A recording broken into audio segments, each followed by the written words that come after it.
on, connect to, and if you want to turn your videos on, feel free, and then we'll get started in a few seconds.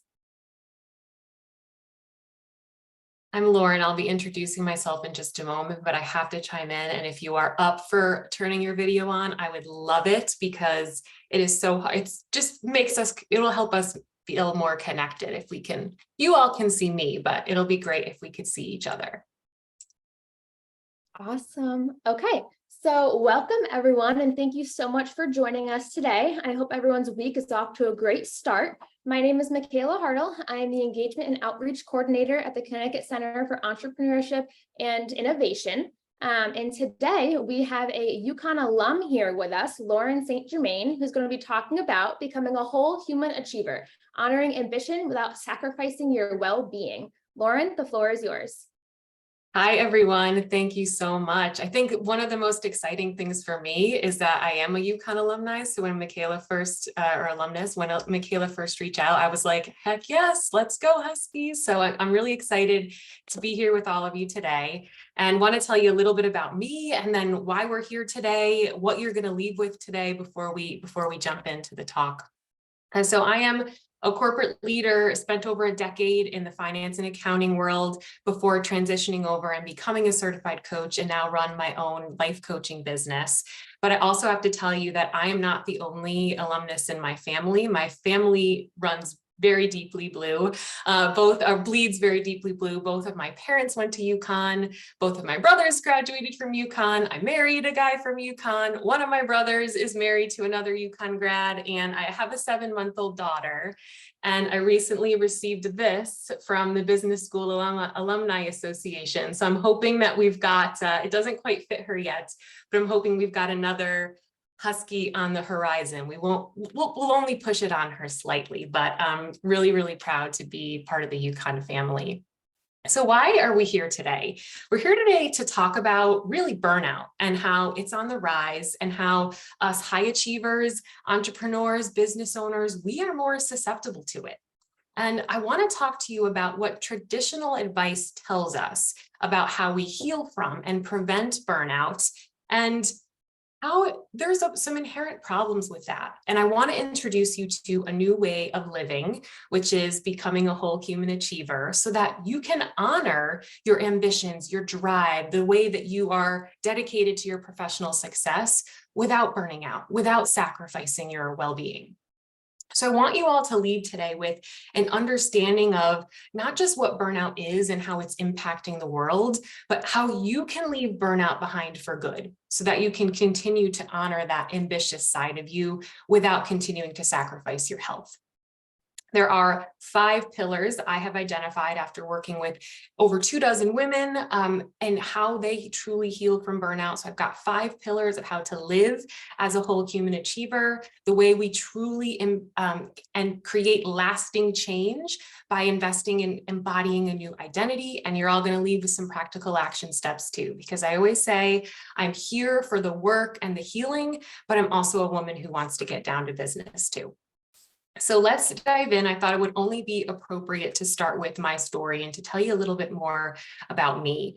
So I was on the most amazing trip that ended on my 30th birthday. The picture that you see here is on the eve of my 30th birthday. I'm holding this happy 29th again card, because I think at the end of any major decade, we have these big reflective moments of like, what happened this last decade?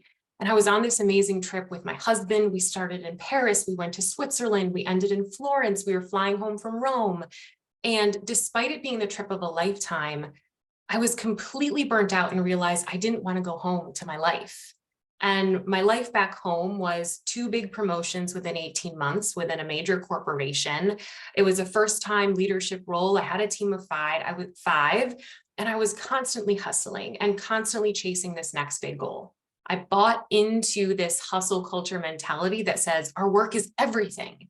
And I was unmotivated. I had completely lost my drive, and it terrified me. I was just disconnected from who I was, what I wanted, what I valued. And this is burnout.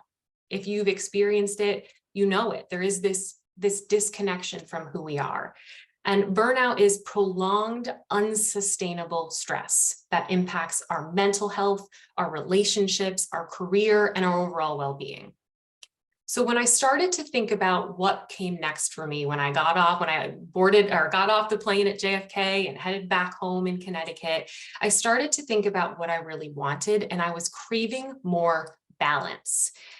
Now, the word balance, I think, gets a bad rap because a lot of us, when we think about this notion of work-life balance, you might be thinking, well, Lauren, it's never going to be perfectly equal. But I don't view balance as perfect equality.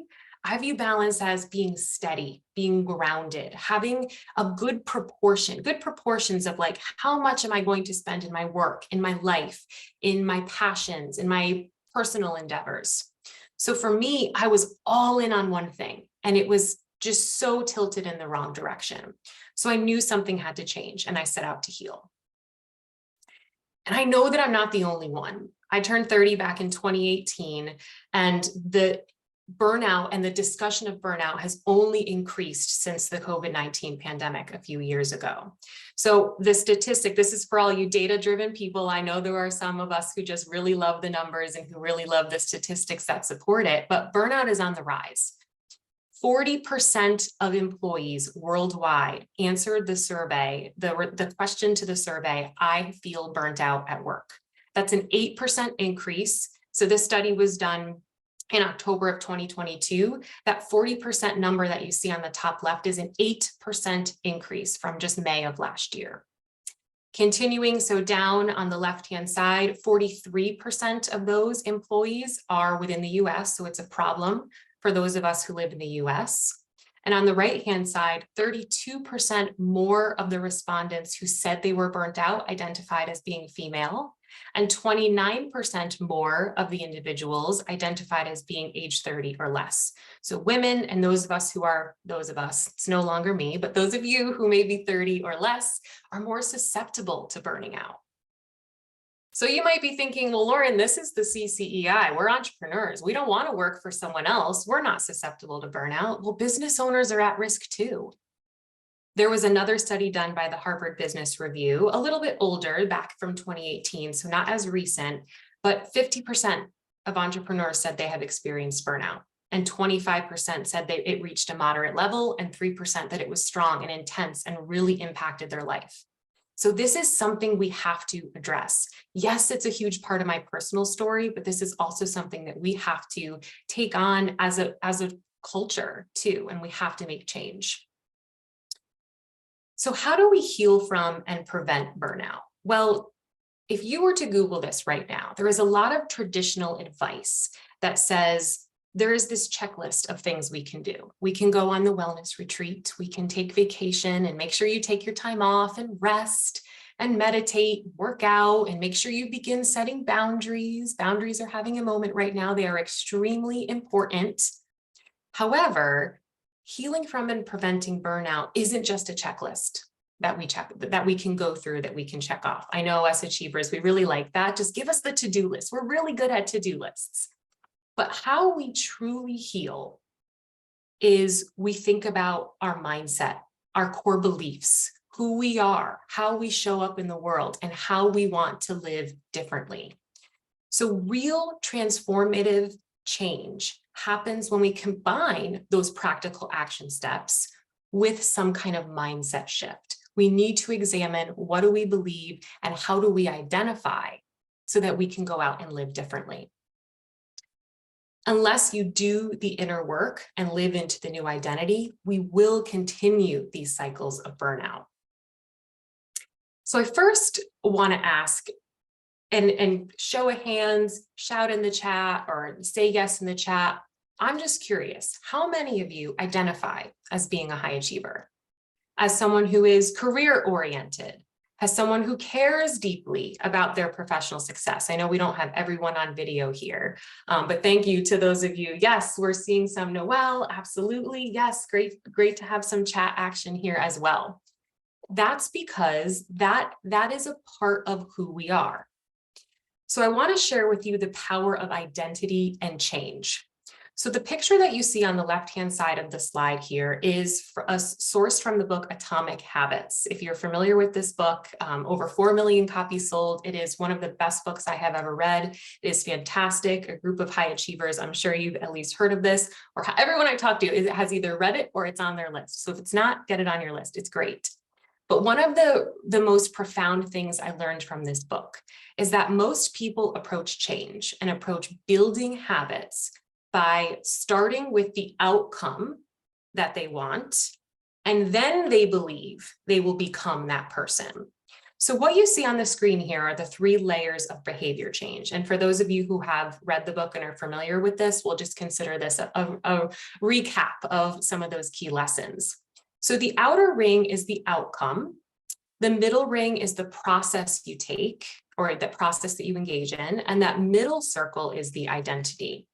So what we learn in Atomic Habits is that most people do this backwards. And what the example that James Clear, the author, uses in the book is about getting physically fit. So I'm going to use that one again because I think it's one a lot of us can resonate with. If your desired outcome is to be, you may have a desired outcome to be physically fit, right? That's your desired outcome. You want the big muscles. The process that you engage in is you go to the gym. Therefore, if you have the big muscles, you go to the gym, then what's the identity? You're a physically fit person.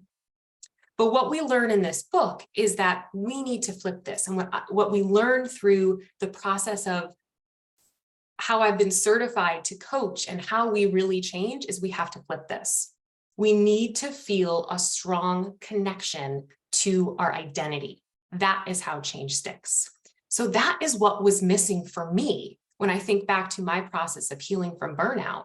I was going on the retreats. I had consulted a therapist to talk about all of these issues. I was journaling. I was taking all of this practical action, but I was still identifying as the overachiever, the career-oriented person, the person who hustled, the person who worked hard. I wasn't identifying in a new way. So what we are prompted to ask ourselves is, if we want real lasting change, we start with our identity. Who is the type of person that could get me the outcome I want? This is what was missing for me. This is what was missing for my clients, is that we need to identify in a specific way. If we are in conflict, if our habits and behaviors are in conflict with who we believe we are not going to have lasting change, which is why I developed a framework, an identity that each of you can embody today, begin to embody today to heal from and prevent burnout. And it is called living as a whole human achiever, becoming a whole human achiever. And these are the 5 pillars to live in this way. We'll go through each in more detail. And then I'm going to give you, as promised, some practical action steps that you could take today. If you're thinking, I'm ready, Lauren, I'm in, I don't want burnout to happen to me, or I'm looking to live and work in a new way and achieve that better balance. So the first pillar is that we have this ambition. I'm a person who is ambitious. We do meaningful work and we strive for excellence. The second is we value authenticity. I am a person who engages in self-discovery, celebrates individuality. I know myself well so that I don't burn out and get disconnected from myself. I am a person who values human connection. I nurture community. I don't need to do this alone. We burn out when we feel isolated, when we feel alone. I value holistic wellness. I prioritize all facets of my health, and I'm not going to only practice and prioritize my professional health and my connection to my career. And finally, fun. I'm a person who has fun and does things just because they make me feel good. I laugh, I feel joy, I am silly, and I don't have to be so dang serious all the time. So let's dive into each of these so I can give you a little bit more detail about what each means and start to get you thinking about how you can embody what it means to live in this new way and leave burnout behind for good. So this first one is your ambition. So if we think back to what we learned from James Clear, we want to start with our identity. Instead of saying, I am a person who works hard, works this many hours, prioritizes their career, or does those specific behaviors, we're going to start with the identity. I am a person who does meaningful work. That means it is work that interests me, that I'm passionate about, that challenges me, that pushes me to grow. And the key takeaway here is that meaningful work doesn't always mean work that we are paid to do. When I was in the depth, the deepest of the most challenging days in my corporate job, and I was very unhappy and I wanted change, I was a volunteer member for a board of directors. It was volunteer work. It was an extracurricular activity, but it gave me so much meaning that even though I wasn't paid to do that work, it still made me feel good. It still helped connect me to my drive. So ambition isn't just about putting your head down, doing the work for so many years after year until you burn out. It's about picking your head up and seeing, where do I do my most meaningful work? The second piece of this is that I am a person who, yes, I'm ambitious and I strive for excellence. This is a distinction between striving for perfectionism, because many high achievers, many of us go-getters, many of us career-oriented individuals, we have this and feel this pressure to be perfect, to execute perfectly. And that can lead us to burnout because we are constantly churning and nothing feels ever good enough. So my push for you today is, as a whole human achiever, you do meaningful work, but you strive for excellence and not perfection. Brene Brown does a fantastic talk about this. This teaching actually comes from her, and she does a fantastic talk on this with Oprah on one of Oprah's shows. And it's just, she goes into so much detail about how perfectionism is this unhealthy pattern that we engage in, because it's impossible to attain. So let us strive for excellence instead. The second pillar is to know yourself well and embrace your authenticity. So what does this mean?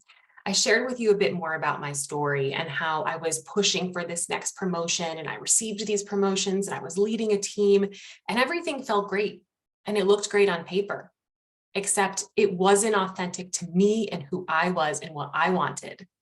The people around me, the executives within the company I worked for, were telling me that I had this potential to grow and were telling me that I had this great executive presence, but I didn't want that. It's not the type of leader that I wanted to be.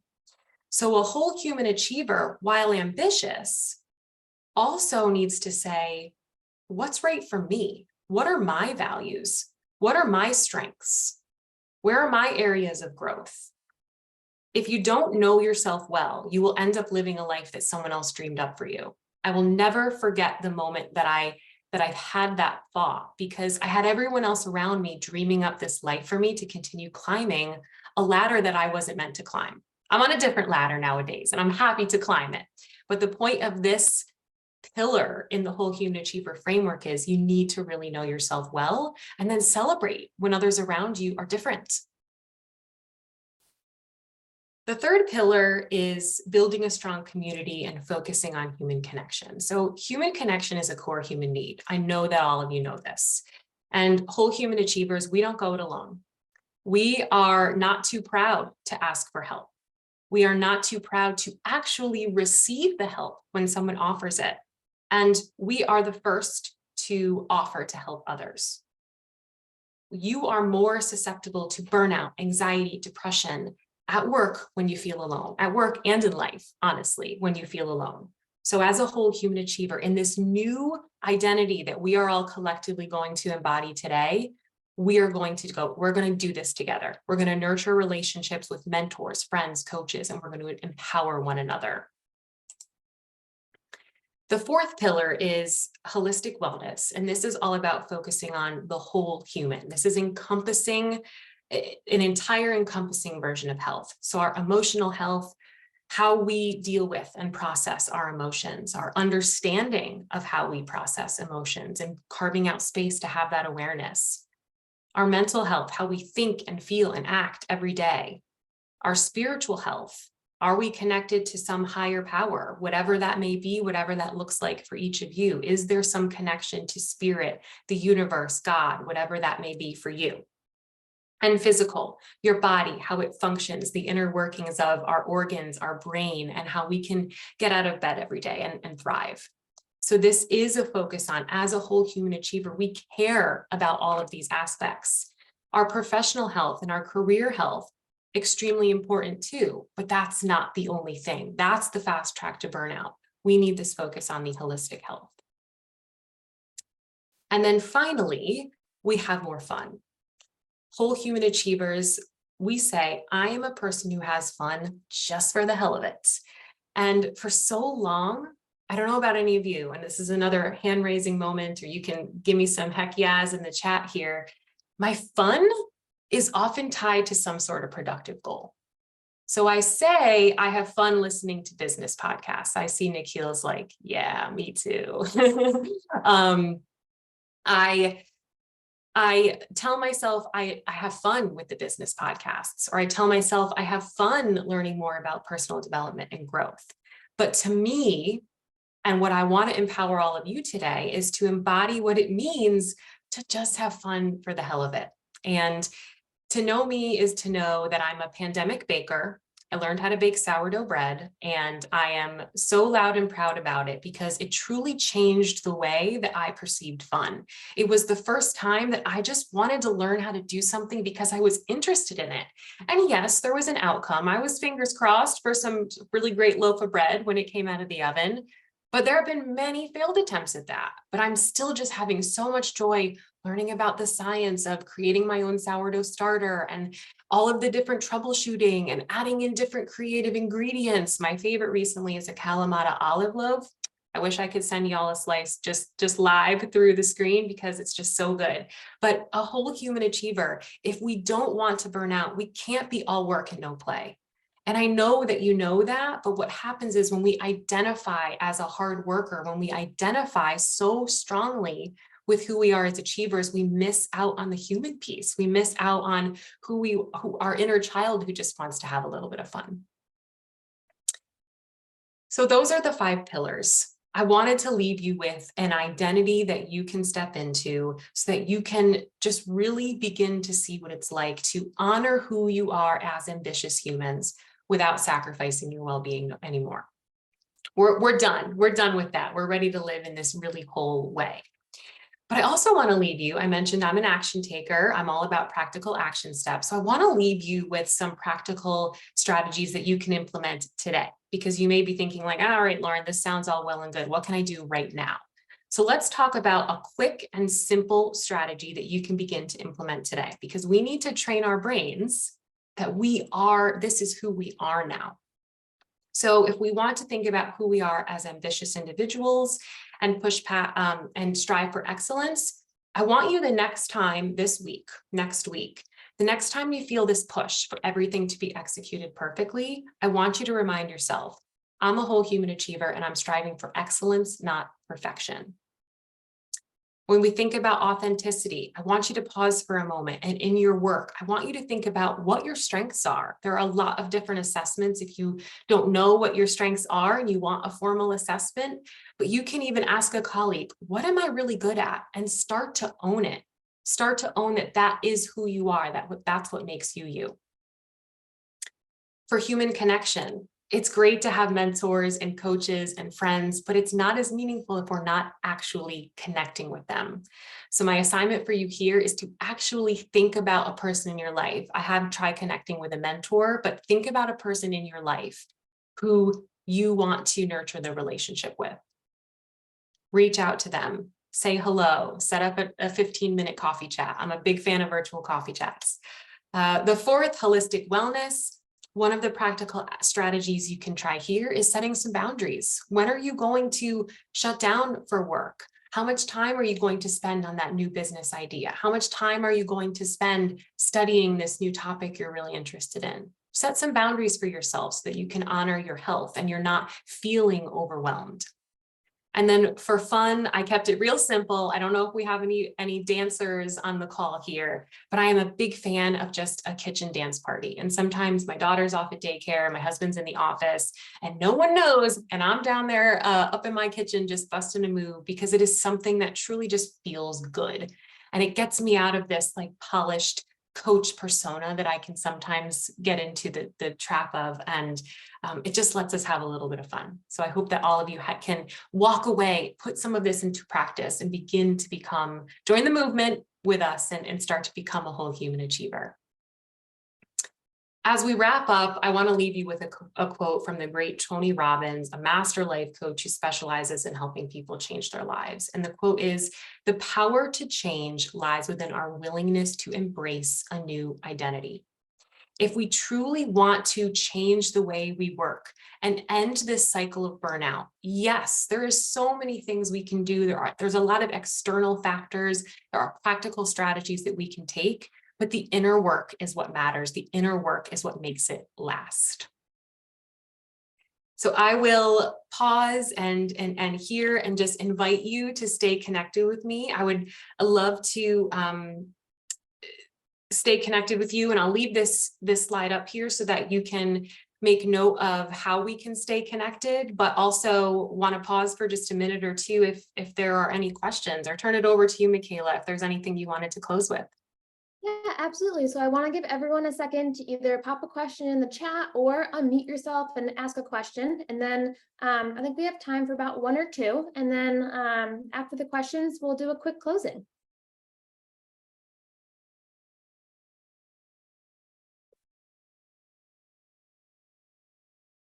And I do want to mention, sorry about that, Lauren. I do want to that some people don't feel super comfortable asking questions in front of others or live. So if you do have questions, please reach out to Lauren via email or connect with her, like she said, on any of her social media platforms. So I'll give about another minute to go and then we'll wrap up. Yeah, I was going to say sometime if there's no questions, I'd also be interested in like what resonated. Does someone want to share like what's something they're taking away today? I could share. Hi, Sabrina. I'm Sabrina. I'm a current grad student here at UConn, and I'm also in the CCI Summer Fellowship. And I'm currently working on developing an app for neurodiverse adults. And I really resonated with your framework of finding your true self and embracing your authentic identity.